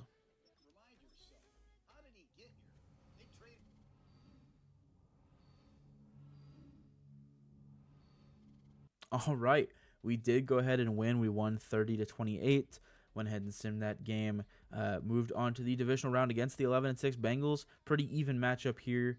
We will go ahead and upgrade our players, and then we'll go ahead and sim this week as well. Hopefully we win. If not, it was still a very successful season for us. We did not win. So 11-6, we lost 38-24. Great season. Antonio Pierce did get his contract extended, which in Madden, the coach contracts are a little bit strange, but it's fine. We have a lot of salary cap, and we have a great team to improve upon next year, and I think we'll be in a very, very good position to compete for a Super Bowl in Mason Crawford's 2nd season and in our 4th of this franchise. All right, so we are a little bit past the offseason now. I unfortunately did not click to record So the Texans beat the Cardinals in the Super Bowl. CJ Stroud won Super Bowl MVP. Patrick Mahomes back-to-back league MVPs. D'Amico Ryans won Coach of the Year. Marcus Crawford did win Offensive Rookie of the Year. That is fantastic. So I believe he should have gone up to Superstar X Factor. So we can go ahead and take a look here and see. He did. That is amazing. He is playing up from an 89 to a 95 overall in his second season. That is fantastic. Monty Thomas playing up to an 84. I mean, if we can improve the right side of this offensive line, this offense is lethal. Defensively, Max Crosby, still Superstar X Factor. JT Patterson is a Superstar X Factor still. Pierre Wesley is star. We have a ton of pieces. It looks like we have star revealed for Tresman Hendricks, who was just normal dev. That is fantastic to see. We have a lot of very young, very good pieces on this team, and I think we're just going to continue to build on them and get better every single week we play. So I'm very excited. We're going to get into free agency here. I'm going to try and make a splash if there's a player that I like. We will see what happens. I think we need to go after Ladd McConkey. He has the interest in us. I think that that'll be a fantastic pickup and shore up our receiver room for a long time. We'll offer a 5-year, $130 million deal. We'll see if that kind of gets accepted here, or if we have interest at least. So we are not number one. We're going to have to raise the money a little bit. I'm fine overpaying a little bit for him here. So we'll just jack the money up a lot here and see if that helps our case. We are number 2 now. If we miss out on Ladd McConkey, it is not the biggest deal. I would like to pick him up, but if we miss out on him, again, we could just draft. Now, call me crazy, but Jahmyr Gibbs would be an insane pickup for us. I think that in Madden, especially, having a 90-plus overall running back is a must-have. We have Tank Bigsby. We have Chris Ford at running back. Unfortunately, Tank Bigsby is only an 81 overall at 27 years old. He's not going to get much better. Chris Ford was an older prospect. We drafted him at, I believe, 23, 24 years old. So he's already 26, 77 overall. He's not going to get much better. Jahmyr Gibbs gives us a win-now running back, and he is fantastic. We're not in the top 5 right now, so I am going to have to pay him a little bit more money. I'm fine doing that. We have $70 million in cap space that I can use. I'm not throwing it away. It's an investment on a player for the future of this franchise, and I think it will be absolutely worth it here. Still not in the top 5. We are going to really have to pay Jahmyr Gibbs here. A player-friendly deal here is what this would look like, and I'm going to raise the money even more. And let's see what we can do here. That might get us up there. It does not get us in. Oh, my goodness. Okay. I'm going to keep raising the money here and just see what we can do. If I have to overpay by a mile, I'm fine doing that for a player like Jahmyr Gibbs that will have at least 4 to 5 more years in the 90-plus overall range. So we'll go ahead and do this, see if that gets us up there. It does. It gets us to number 2. There's really nothing better we can do there. If they sign, they sign. If not, then it is what it is. Let's see if there's any tackles. Roger Rosengarten might not be a bad option for us. It would be an expensive signing, but again, it's one of those things where we're in win now mode. If we can find players that are, in that 25 to 28-year-old range and sign them, then I think that is. We're the only one in contention for him, so I could definitely see that going through. Dominic Pooney, star dev, 28 years old, 84 overall, would very, very quickly shore up the inside. I might go ahead and wait on that and grab a guy like a Wyatt Teller or Will Hernandez. I'll probably go for Will Hernandez just because he has a little bit more interest in us. A 1-year deal would not be bad, $9 million. That is a steal for a Will Hernandez type of player. And then I think, honestly, from there, I think there's not much I want to do in free agency.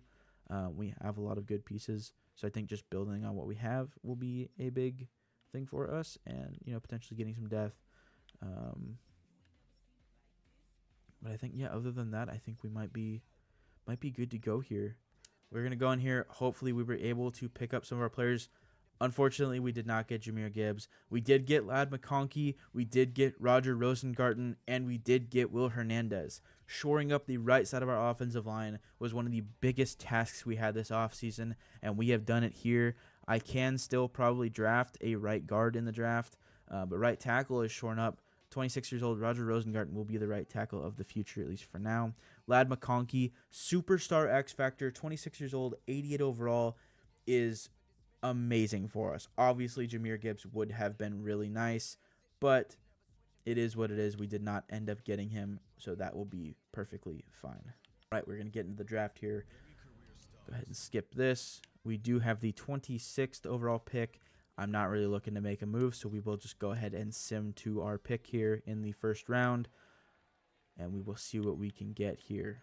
I would not be afraid to take a running back. Obviously, running backs in the first round are a little bit interesting sometimes, but if we find the right one, and it looks like we do, Jared Burnett out of Michigan State, 5'11", 211 pounds, is a round one talent at running back. B-ball carrier vision and carrying, C-break tackle, D-catching. He's going to be more of that elusive back type at 5'11". Elite jumping and acceleration, good speed, good agility, good change of direction. Fantastic. Ran a 4.47 and a 4.43 respectively. A pass blocking is insane for a running back. This guy looks incredible. I'm going to go ahead and pull the trigger and take Jared Burnett here. Was the 11th rated true talent in the draft. We got him at 26. We'll probably look to do best player available here.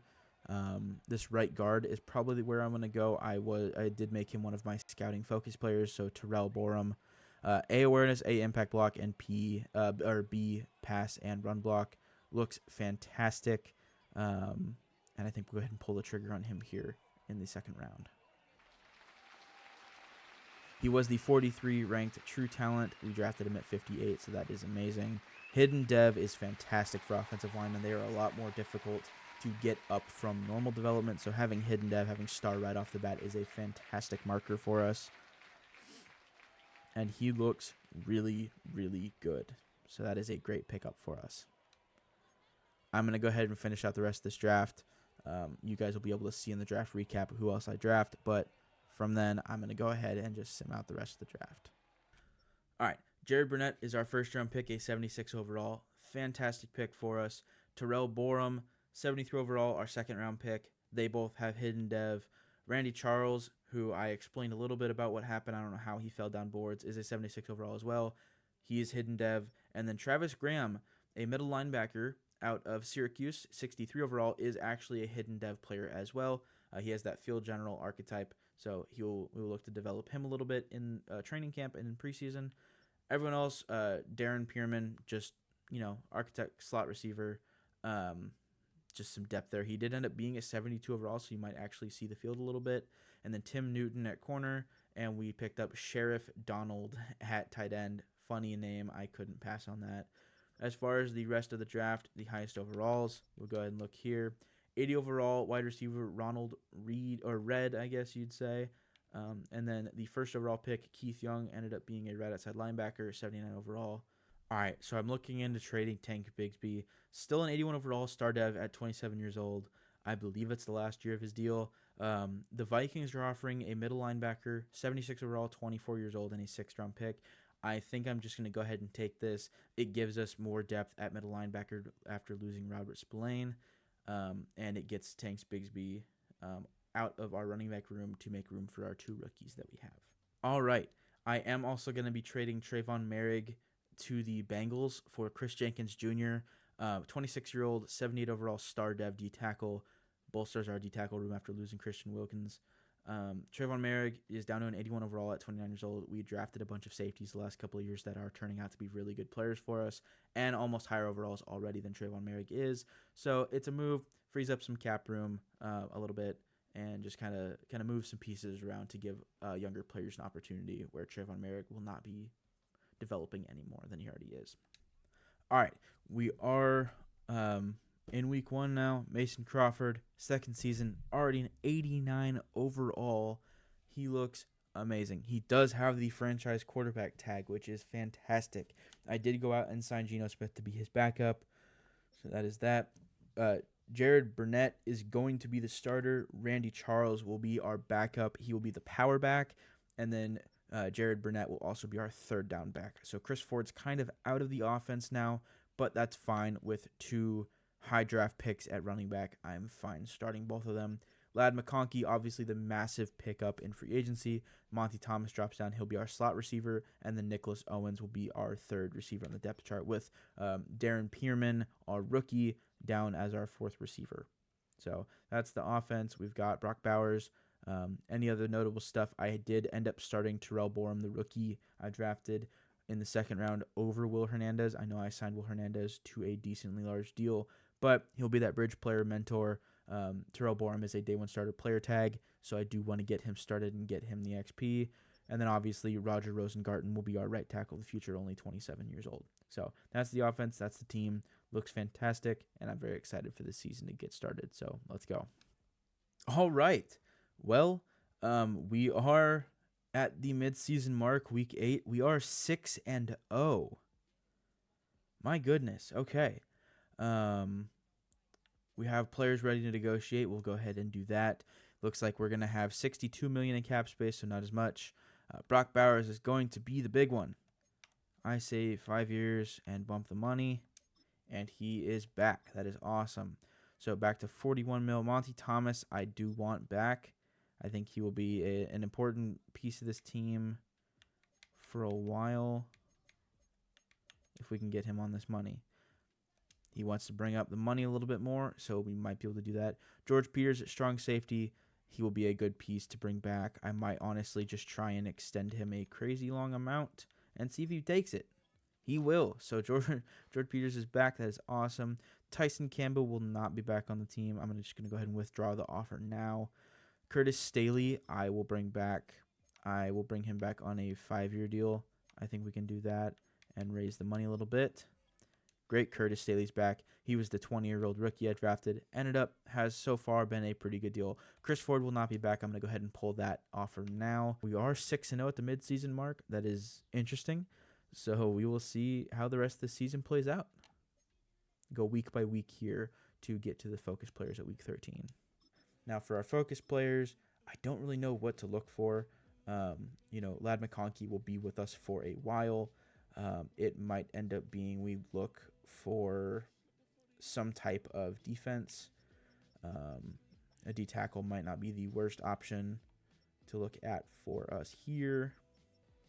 All right, so we did a defensive tackle, we did a right end, and then we did go ahead and do Christopher Griffin, the right tackle.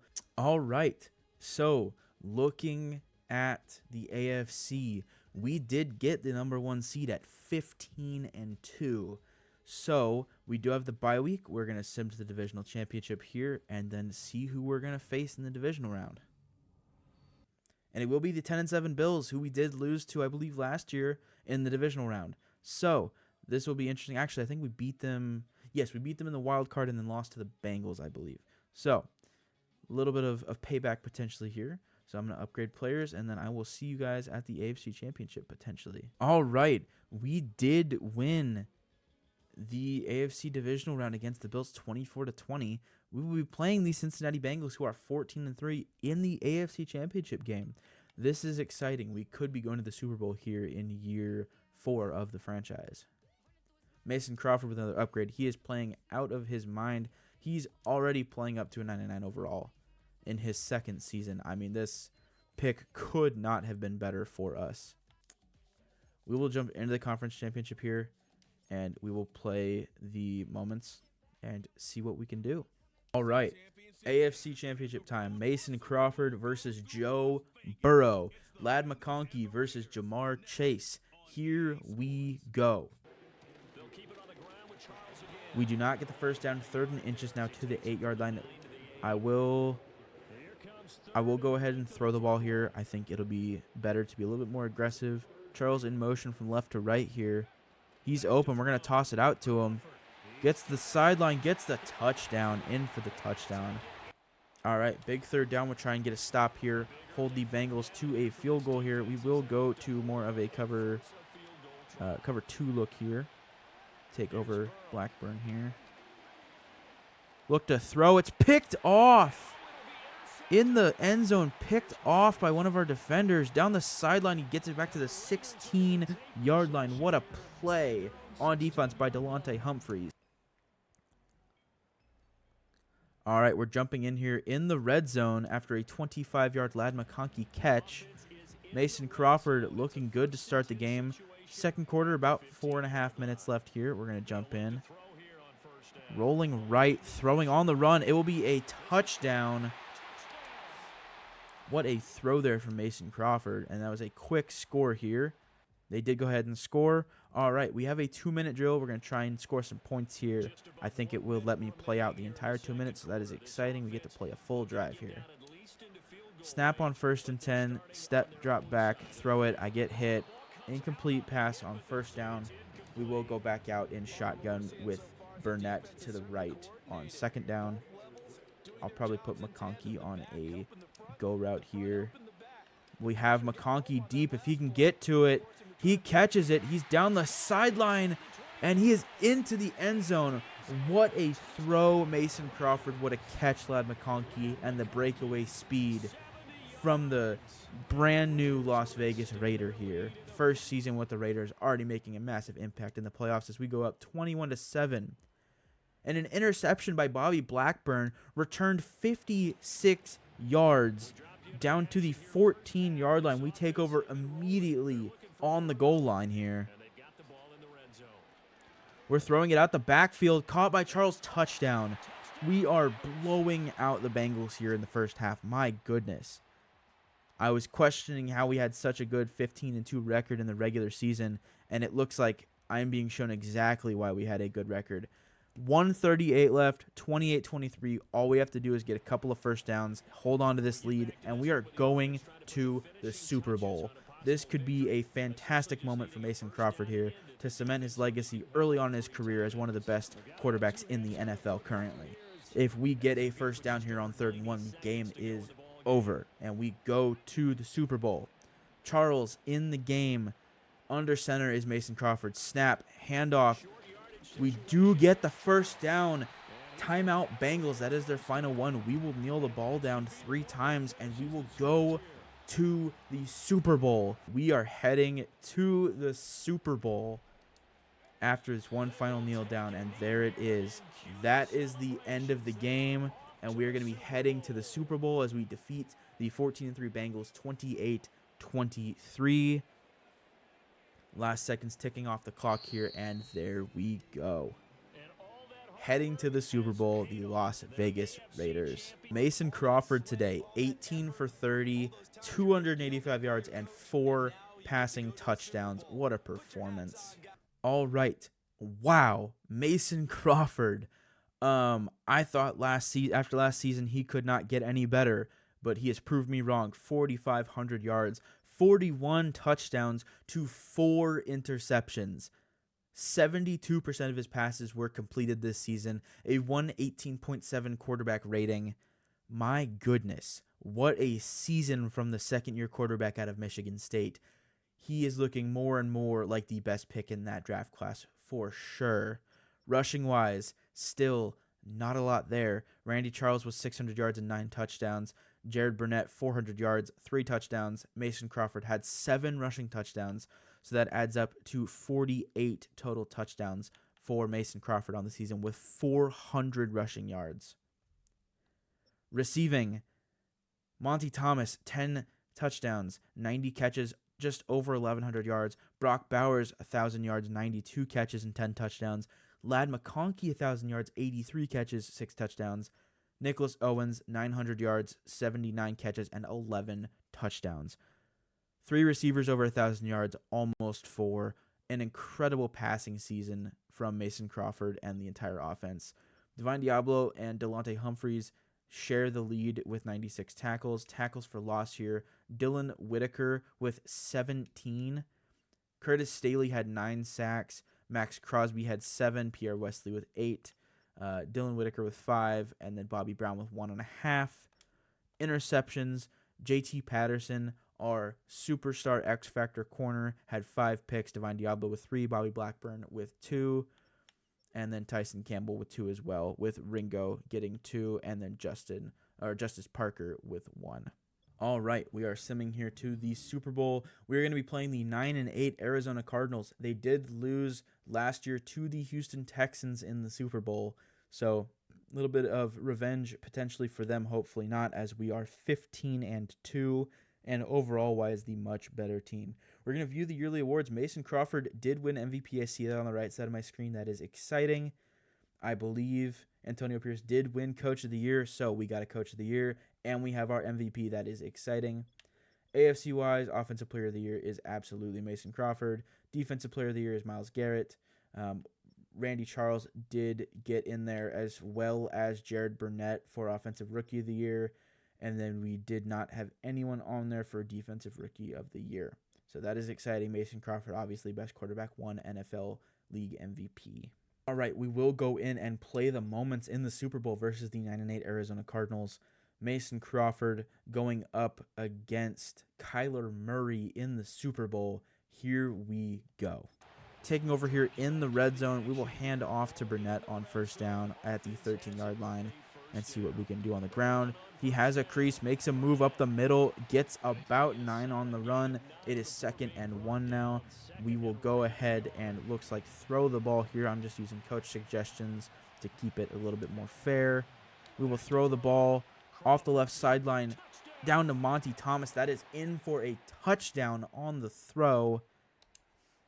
All right, we are back on the field quickly here. Red zone defense. We will try and make a stop here to keep the Cardinals to a field goal. They'll throw underneath. They will not get the first down. 2nd and 2 here now on the play. I think I'm going to bring some pressure here, as it looks like they might be looking to run on the play here. They are looking to run. We get the outside. Divine Diablo, nice tackle. 3rd and 2 now on this red zone drive on defense. Divine Diablo, great play there. Looks like I will be sending him on a blitz this play as well. We missed the coverage, and Marvin Harrison Jr. is in for the touchdown. All right, we are taking over in the red zone at the 17-yard line. 57 seconds left. 1 timeout, trying to score and take the lead right before half. Brock Bowers up the seam, caught, and into the end zone. A 1-play touchdown taking over in the red zone for me. That is the way you do it. Cardinals get a field goal at the end of the half. We score a touchdown. They get a touchdown. Back and forth. Red zone drive here. Look to take an even bigger lead. We have a 5-point lead right now. Ladd McConkey corner route looks really enticing here, so I look like I will be looking at that as my first read. I should have him here, and I will. That will be a touchdown, Ladd McConkey. We extend our lead in the Super Bowl to 35-23. 40 seconds left. They're going for it, down 12. 4th and 18 at the 40-yard line. They do use a timeout here. They have to go for it. They don't have a chance. It is the Super Bowl, so it is all or nothing here. We will go ahead and watch the sticks here and just sit back in pass coverage. They throw it up. It's picked off. And that will be the game. I'm going to go ahead and return this anyway. That is the game. Tyson Campbell seals the deal for us here. What a performance. What a season for this Las Vegas Raiders team. 15-2 in the regular season. Hard-fought games in the playoffs. And now with this snap, the season after the next snap, actually they do use the timeout anyway. After this snap, the franchise and the rebuild will be complete as we bring a Super Bowl to Las Vegas. Antonio Pierce, who I believe in real life, will be the one to bring a Super Bowl to Las Vegas. And with the last seconds coming off the clock, the Las Vegas Raiders have won the Super Bowl. What a great season from Mason Crawford here. I mean, really, in his 2nd year, overperforming expectations even for a first overall pick here. He gets the interview. He probably won Super Bowl MVP here. Roger Goodell handing him and Antonio Pierce the Lombardi Trophy. What a season for the Las Vegas Raiders. Mason Crawford, 4 touchdowns, 300 yards, completed 83% of his passes, and no turnovers. All right, this is the final team as we win the Super Bowl. Terrell Borum got up to an 82 overall in his rookie year, had star development. Monty Thomas has star. He's up to an 84 overall, playing to an 89. Lad McConkey is at a 90 overall. I mean, a great team. The rebuild really worked out. Ethan Seidman is playing incredible. He's a superstar. He's up to a 90 overall. This team is really riding a high of morale right now. Winning the Super Bowl obviously is raising some overalls. Bobby Blackburn, superstar X Factor, playing up to an 87 overall from an 84. JT Patterson is still a superstar X Factor. Pierre Wesley is now a superstar. That is awesome to see. A lot of our great pickups, a lot of moves we made, but in the end, this is the final team. And then obviously Daniel Carlson and AJ Cole on special teams. So thank you guys for watching. I know this has been a long video. It's my first video. I'm still finding ways to make these franchises quicker and make the video shorter, but this is my first video on this YouTube channel, and I would really appreciate it if you like this video. If for any reason you've watched the entire thing, please subscribe, like the video, share the video, and I will be hopefully continuing to do this. It's been a lot of work for me to try and record this and edit it and make sure I get everything right. I wanted to do it, true to Madden and the franchise and make sure the rebuild was consistently good. So hopefully it is enjoyable to watch. And if you did get to this point, thank you so much for watching. I will see you guys in the next one.